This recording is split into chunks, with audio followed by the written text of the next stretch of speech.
E aí, galera do Rio Anime Club, eu sou a Magia e hoje a gente traz para essa edição online do RAC uma convidada mais do que especial, Junko Mizuno. Hi. First, Junko, we need to be thankful for your participating here. We are really glad to having you here. Thank you so much. I was surprised to have the invitation because it's already been 10 years since I had my book published in Brazil, and I've only been there once. So I'm really happy that you invited me and I'm able to talk with you guys like this. And this is where I work. I'm sorry, it's messy, it's not pretty, but yeah, this is where I draw, sleep, and eat sometimes.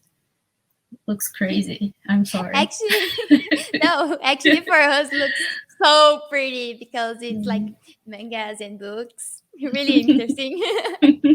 Bom, então, para começar a entrevista, a gente quer falar um pouco sobre alguns projetos seus. A gente sabe que você foi a criadora do Mina Animal DX. Isso foi o que trouxe mais atenção para o seu trabalho no mercado japonês. E a partir daí você criou a sua primeira obra, que foi o Pretense, onde você fez a sua estreia como quadrinista e ilustradora profissional. Você pode falar um pouquinho mais pra gente sobre a sua história, sobre a sua trajetória nesse mercado? Okay, so Mina Animal DX. It's actually called Mina Animal Deluxe. It's like a funny title.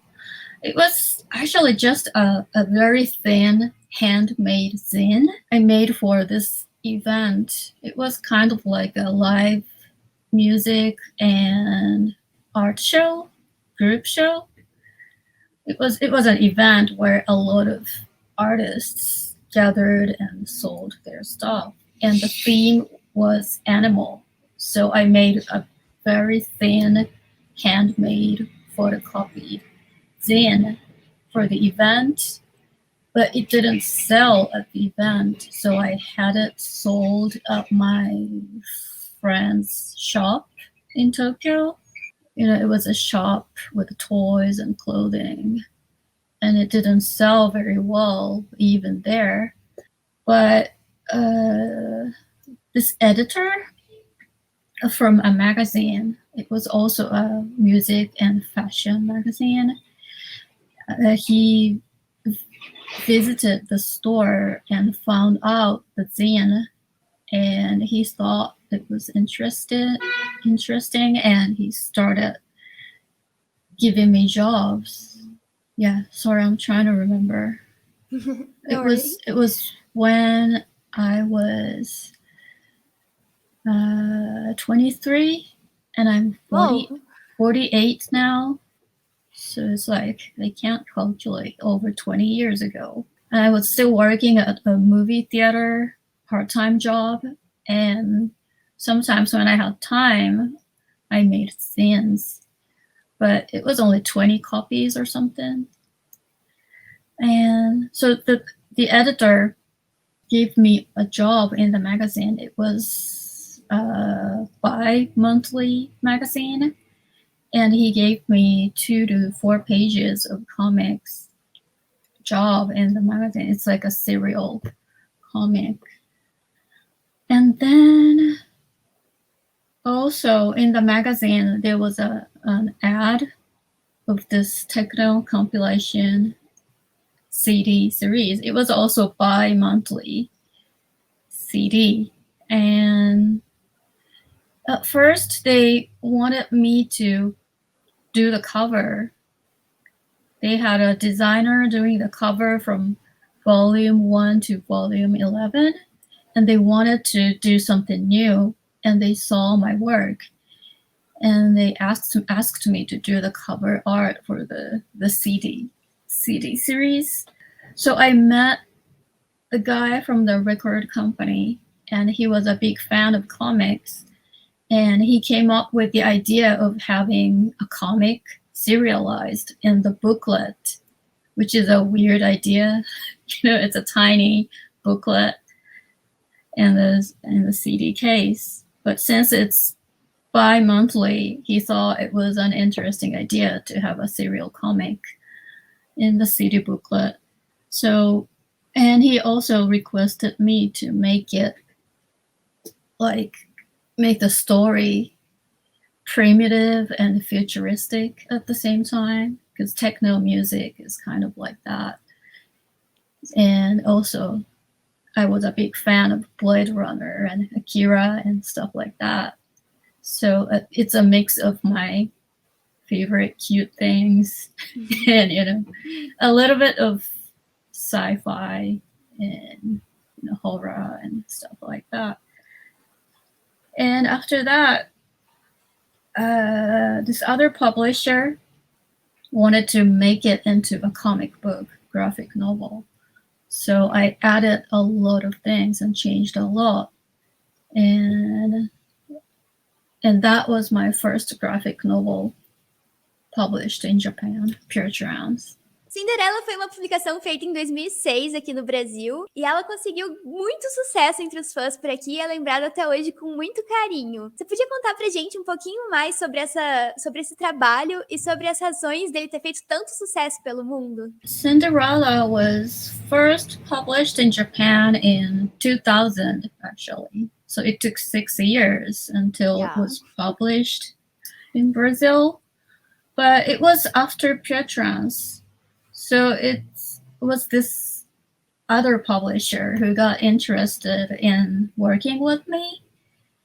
And Japan was still in a good economy. And they wanted, they kept trying to find new artists to work with. So the publisher found me and asked me to work on something. And they wanted to do something really different, like full color comic, which is not very common in Japan. Japanese comics are usually black and white, but they wanted to try full color because they thought my art was great.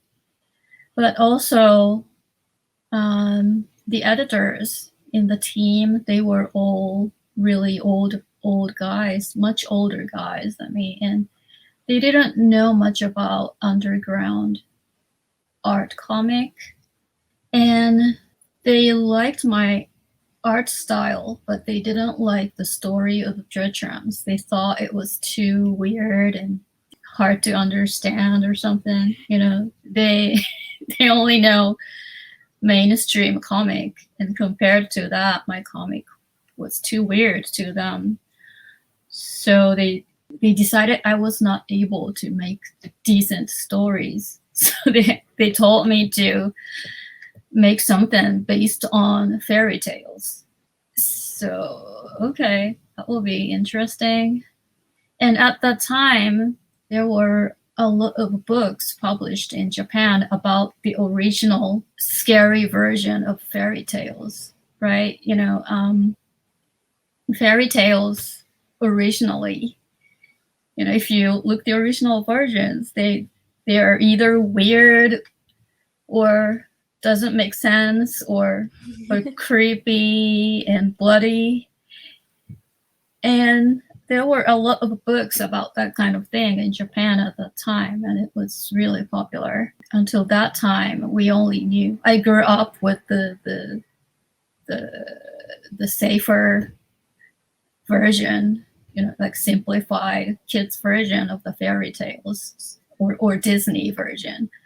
So people were really interested in the new idea. It's not new. They just didn't know. But original fairy tales were really popular at the time. So the publisher wanted to do something like that. But I also wanted to do something different from Pure Trance. So I made it happier, funnier, colorful. So it happened. It was a lot of work because it's full color and it was not serialized in magazine. So I had to keep working without any breaks, and they were rushing me. I had to finish it like in half a year or so. I can't do that anymore. I was young and still had energy to do that. And when it was published in Japan, the reaction was not really good because people liked Pure Trance, found it too different from Pure Trance. They were expecting like sexy nurses and, horror, sci-fi thing. But they thought it was too, I don't know, the art style was much simpler and kind of too happy, not really dark. So I was a little bit disappointed. But then in 2002, it was published in English. So Cinderella became my first graphic novel in English. And I was worried because Pure Trance was way more popular in Japan. But they liked it here, and I was really happy. I don't know why.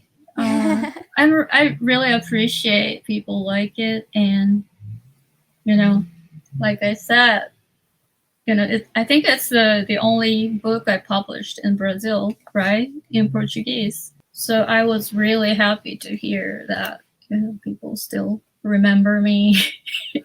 I don't know why it got why people like it worldwide, but maybe it's really catchy because it's based on Cinderella. Everyone knows that story, and it's twisted in a weird way. Você já mencionou em uma outra entrevista que você tinha como principal influência o pai do mangá moderno, o Osamu Tezuka. E a gente queria saber, além dele, como mangá, quais são as suas outras influências? So for Osamu Tezuka, I think it's really hard to find a Japanese manga artist who are not influenced by him. He also set a high standard about deadlines. He was a workaholic, and he made a lot of titles while he was alive, and he made the idea that manga artists have to work hard and without taking care of themselves. I don't know if it's a good thing or not, but I respect him for being prolific like that.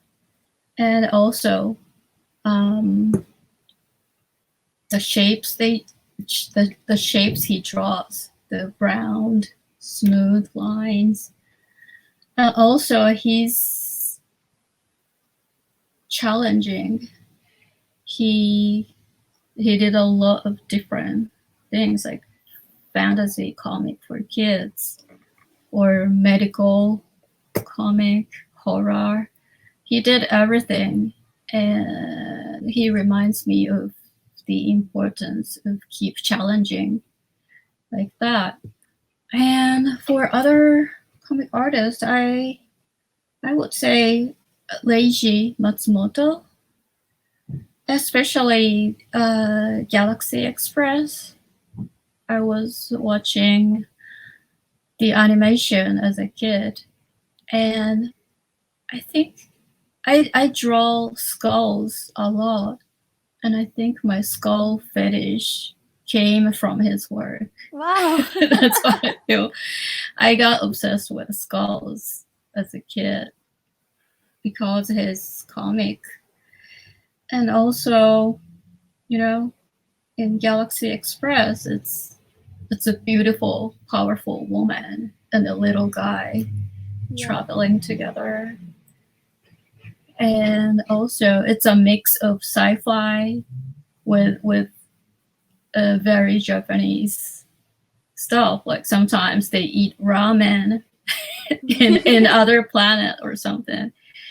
And looking back now, I feel that I was really influenced by his style. E agora a Junko preparou um super presente pra gente e ela vai desenhar um pouquinho enquanto continua respondendo as nossas perguntas e vai mostrar um pouco pra gente de como é o passo a passo dos desenhos dela. Okay, so I'm going to draw Cinderella with the yakitori skewer in her hand because, it's the only book I got to publish in Brazil. I usually draw on paper, but this time I'll do it on Photoshop. But the process is basically the same. Bom, a gente sabe que você trabalha não só como artista de mangá, mas também com arte de uma forma geral, que você já tem exposições em museus e galerias de arte. E a gente queria saber como é para você expandir os seus trabalhos para esse meio. E de onde surgiu a ideia de expandir os seus trabalhos para todos esses meios e mudar o seu público? Actually, it's mainly smaller galleries I work with. For museums, I've only been in a group exhibition for a few times. I'm not a contemporary artist. My work is a bit, I don't know, lower than that. But for gallery shows, I was not sure. It's different from Japan. In Japan, mainly galleries just rent out their space to artists, and artists pay for the space, and they get the sales for themselves. But in the US and Europe and other countries, galleries, they curate the shows and they have artists show their pieces, and they get 50% of the sales usually. But when I was working as a comic artist and illustrator in Japan, I didn't know much about the gallery world outside of Japan, and I was mainly doing comics at the time. So I didn't think about doing gallery shows like I'm doing now.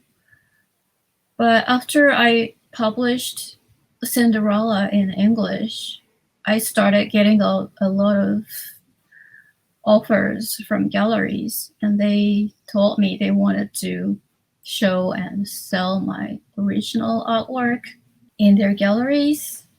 And I was not sure. My English was not very good at the time. I was not used to communicating with them. And I was intimidated because I didn't know anything about the art world. But in 2007, I got to know this graffiti artist in New York. She is Japanese, but she moved to New York and started working as a graffiti artist.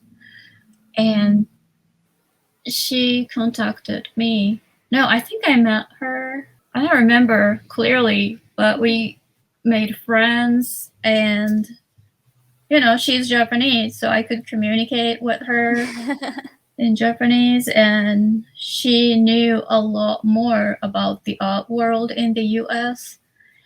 And she invited me to do a group show with her and Miss Van. Do you know Miss Van? No, sorry. She's also a graffiti artist, but she also does gallery shows like me. You can look it up, Miss Van, Miss VAN.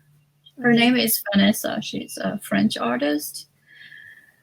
And she and my friend, the Japanese artist's name is Aiko. And Aiko was Miss Van was doing a group show. And Aiko invited me to join them. And I thought maybe it was a good chance to try it because Aiko is involved. So she could help me if I didn't know what to do. And she speaks Japanese. So I tried it, and it was in LA. And it was a big success. I sold out all my original paintings before the opening. And I was like, wow, maybe I should do it more. It was not only about the money, it was really fun, and it was new to me. Like I had only done an art show in Japan once, and it went well, but the price was much lower, at the time, and it was not realistic to keep doing it because it takes a long time to paint, and you can only sell it for like $500 or something. The show in LA made me want to do more, and also it made me want to try moving to the US. And yeah, at the same time, Gallery Nucleus, my main gallery, they also contacted me around the same time. And yeah, they seemed like a great people to work with. And in Japan, people don't really collect original artwork. It's a Western culture, I think. In Japan, when people like artists, they support them by buying books and merchandise. I think it's changing a little bit now, but still buying original is much popular in Western countries. It's interesting. Você comentou também um pouquinho sobre o seu estilo um pouco diferente de arte. Você gosta de misturar um estilo um pouco mais fofinho, com um pouquinho de gótico, um pouquinho de erotismo. Mas isso ficou um pouquinho no passado e hoje você também adiciona outros itens a essa lista. Então é uma arte um pouquinho mais visceral, alternativa e até um pouquinho mais profunda. Você pode falar um pouquinho pra gente sobre essa mudança de estilo, de uma coisa mais kawaii para uma coisa mais profunda? Yeah, I think the core of me hasn't changed a lot, but I understand my style has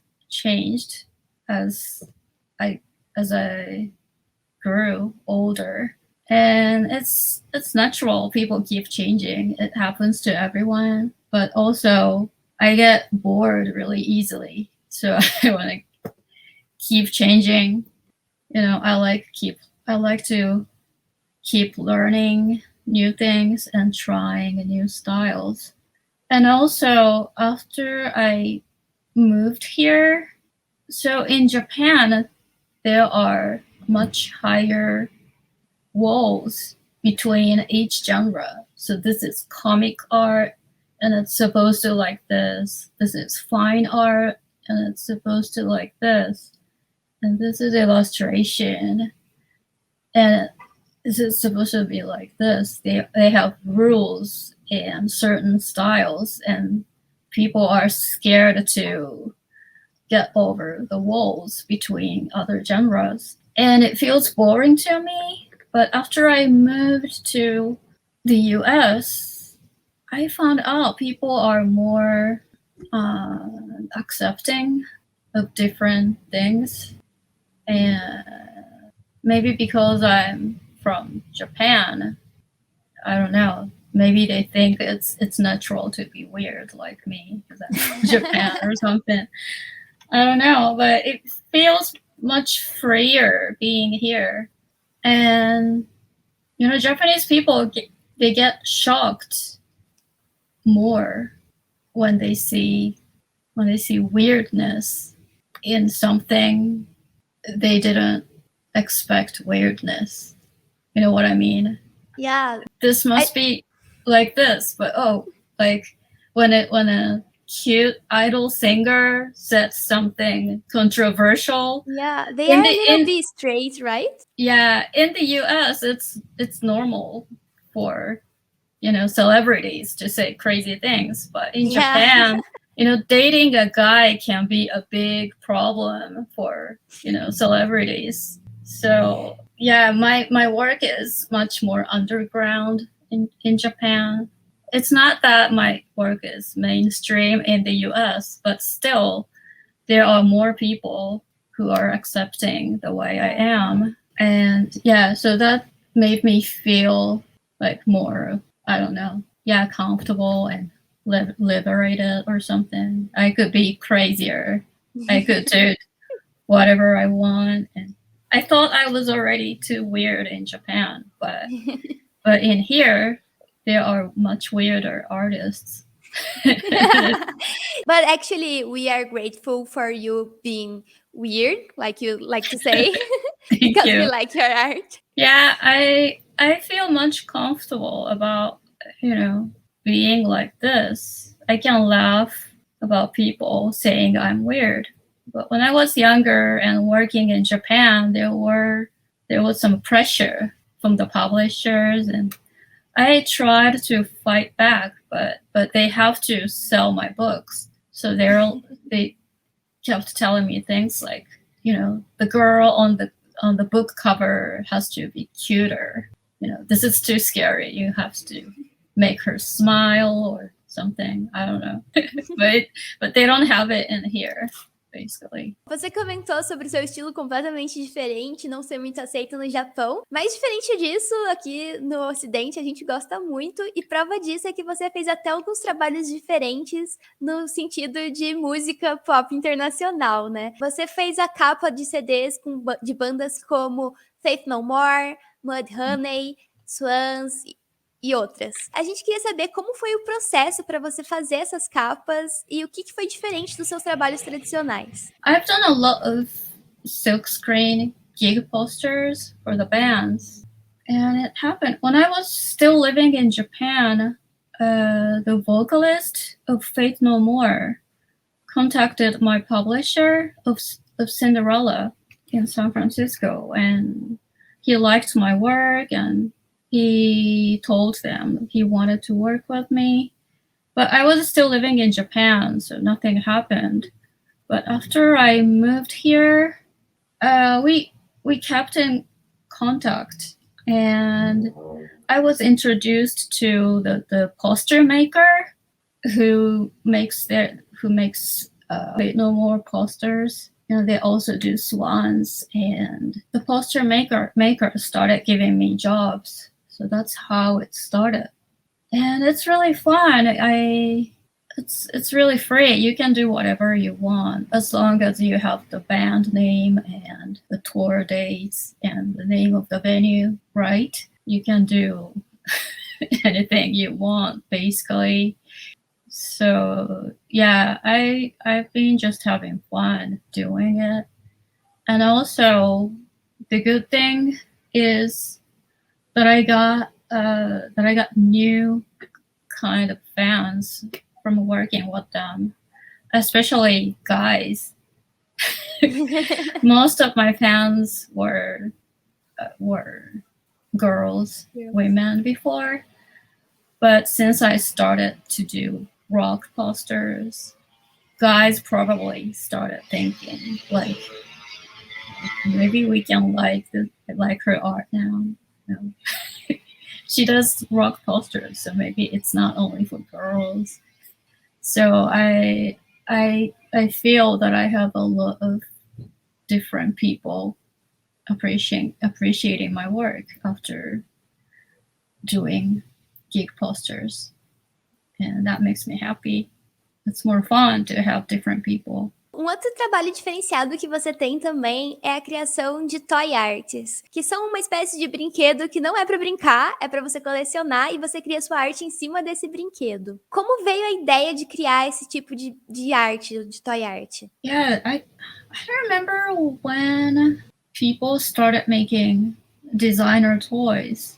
I think the first artist who did that was Michael Lau in Hong Kong.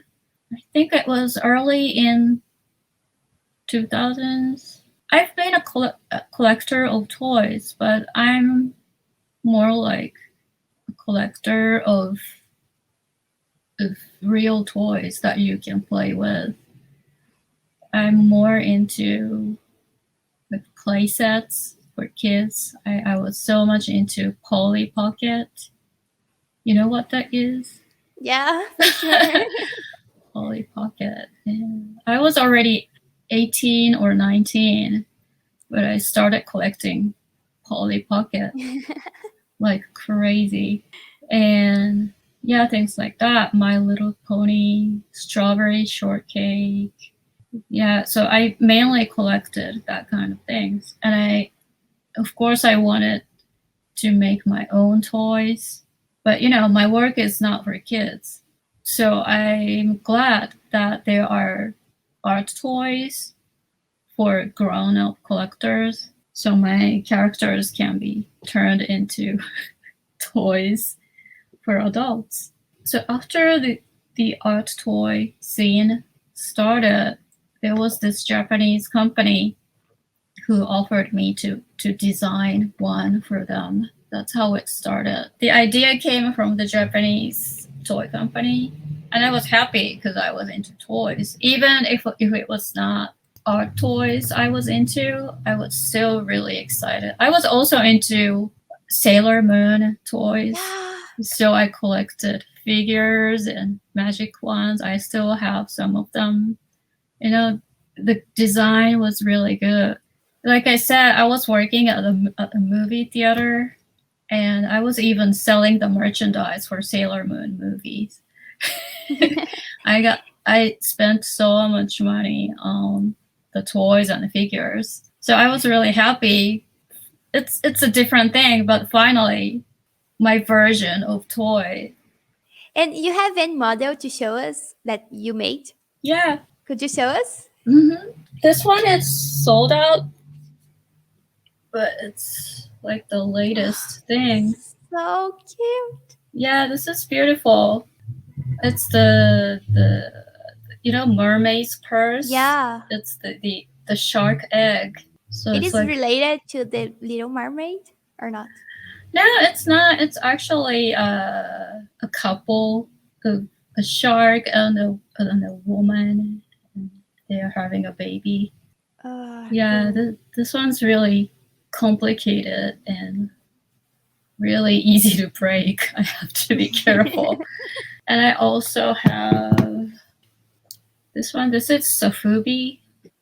The previous one is made of resin, so it's solid. But Sofubi is hollow inside, so it's light and it won't break if you drop it. Yeah.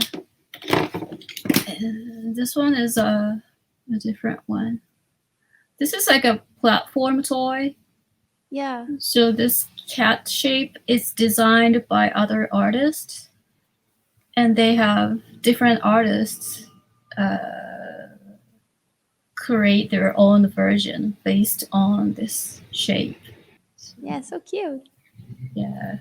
Como a gente já viu, você tem vários produtos do estilo mais kawaii, digamos assim. A gente quer saber se tem outros produtos pelos quais você quer expandir a sua arte e começar a criar para atingir até novos públicos também. I don't want to do it too much. Like, what I don't want to do is just lend out my name as a, I don't know, license contract or something. You know what I mean? I want to design my own thing as much as possible.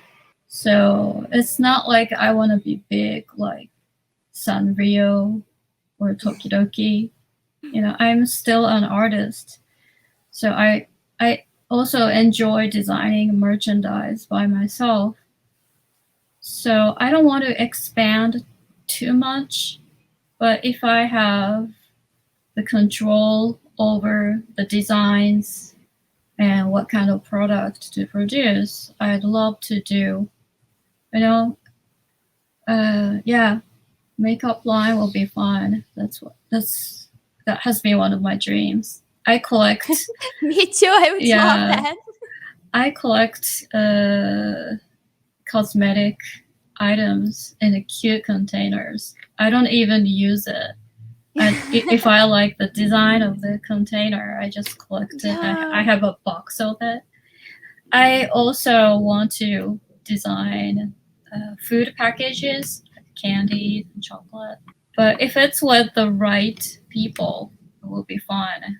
But I don't want to work with the people who are like, you can just give us one of your designs and, we design for you. That is not really fun for me.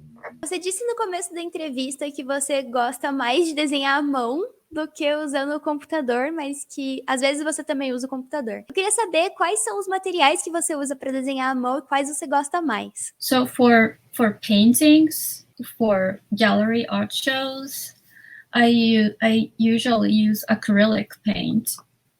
So I draw with mechanical pencil like this on paper.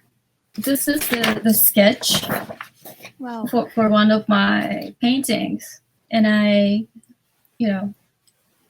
draw the sketch by the mechanical pencil, and then I scan it and put it into Photoshop and make the mock-up, like deciding on colors and stuff. And then I also print this out and trace it onto a board. And then I start painting with acrylic, looking at the mock-up. This is the finished work. So it's on a board and it's in acrylic. And I have to varnish it before I bring it to the gallery. And these are the paints. It's nice to be able to show it to you. It's nice to see. But for ink drawing, I use pens like these. This is a brush pen. This is a different brand. If I do illustrations or toy designs or stuff like that, I first draw with the mechanical pencil, then ink the sketch with these pens, and then erase the pencil lines and scan it into Photoshop again, and I start coloring on Photoshop. So it's like half digital, half hand drawn. So it depends on the job. For toy designs, I have to be fast. Yeah. So I draw on paper and scan it and color it in Photoshop and send it to the designer. It's also easy to change the colors later. But if I'm going to sell the original, I use acrylic and, I color by hand. That's how I work. For comic, I know a lot of comic artists are beginning to work only on iPad, but I still enjoy drawing on paper in a traditional way. I can also sell the pages later, but also it's easy on my eyes. Basically, computers, they are lights. Yeah. So it gets in my ears. I'm an old lady. It damages my eyes. You're not. Yeah, but it definitely gets harder as you grow older.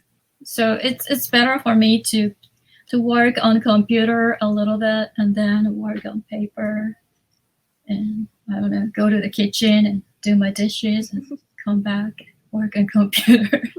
So, little bit of different things. E agora, pra gente encerrar, eu queria pedir para você deixar uma mensagem para todos os seus fãs no Brasil e para todo o público do Rio Anime Club Edição Online. Yeah, again, thank you so much for having me for the interview. And I know we are all having hard times because of the pandemic everywhere in the world.